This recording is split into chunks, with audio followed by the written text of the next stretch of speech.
Leo imekuwa siku njema kwa waumini wa dini ya Kiislamu kote nchini kushiriki ibada ya swala ya Idi al-Adha kwa pamoja. Jambo hili limekuwa ni muhimu katika kuendeleza umoja na mshikamano. Tuendelee kuungana kuwa kitu kimoja, tusifarakane kwa sababu ya madhehebu au taasisi zetu. Mungu anasema wala tanazau, msizozane, fatafshalu, mtazoofika, amkeni mie, watadhhaba rihukum, na nguvu yenu itaondoka. Tukitaka maendeleo, ndugu zangu, kuna wajibu wa kuwa wamoja. Hebu ona leo furaha tulionayo ya Eid al-Adha. Wa mkoa wa Mwanza Hassan Kabeke akiongoza waumini katika swala hii ya Idi katika viwanja vya Nyamagana jijini Mwanza amesema kila mmoja ana wajibu wa kudumisha amani, mshikamano na utulivu. Hatuwezi kufanikiwa tukiwa watu wa maneno, tukiwa watu wa kuvunjiana heshima. Tufurahie, tumshukuru Mola wetu. Naomba kupitia mimbari hii niwahusie umoja, mapenzi na Waislamu. Kupitia mimbari hii naomba niwanasi tuwe mstari wa mbele wa kulinda amani. Nako katika viwanja vya Mirongo, Sheikh Shafi Ayubu amewataka Waislamu kuzingatia malezi bora kwa vijana ili kuwajengea misingi ya dini. Tangoni katika imani, tunarejea katika majumba yetu. Katika hii sikukuu ya Eid, tuichunge hii sikukuu ya Eid ni ibada. Hii ni ibada, bado tuko katika masiku 10, ni ibada.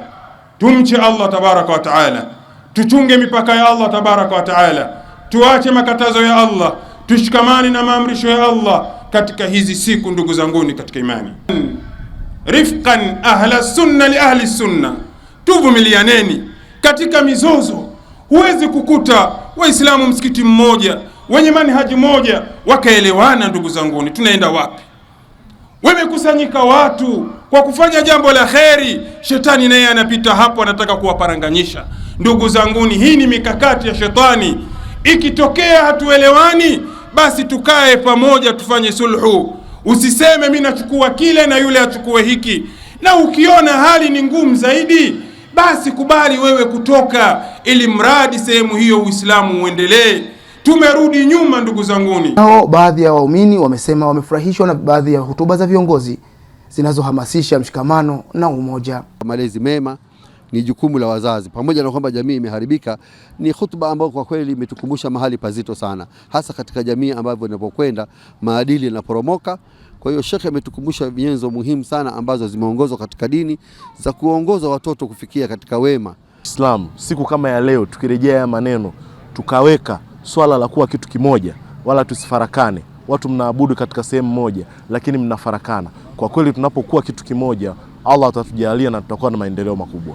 Mimi ninachokiona mshikamano, tunapokuwa tumeshikamana ina maana tutafanikiwa.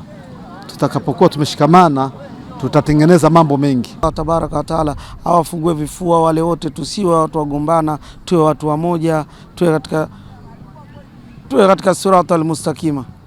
Kwa upande wao vijana walioshiriki swala hiyo ya Eid al-Adha wameomba serikali pamoja na viongozi wa dini kuwekea mazingira bora yatakayowasaidia vijana kupata elimu bora ya dini na maadili. Wakati tuliopo mpaka hadi sasa hivi sio kufurahia maisha tu, yani katika kufanya maovu maybe. Sisi wakati tunatakiwa tufanye ibada kwa wingi, kwani kuna wazee sasa hivi wanatamani nao warudi nyuma ili wapate kusimamisha Uislamu.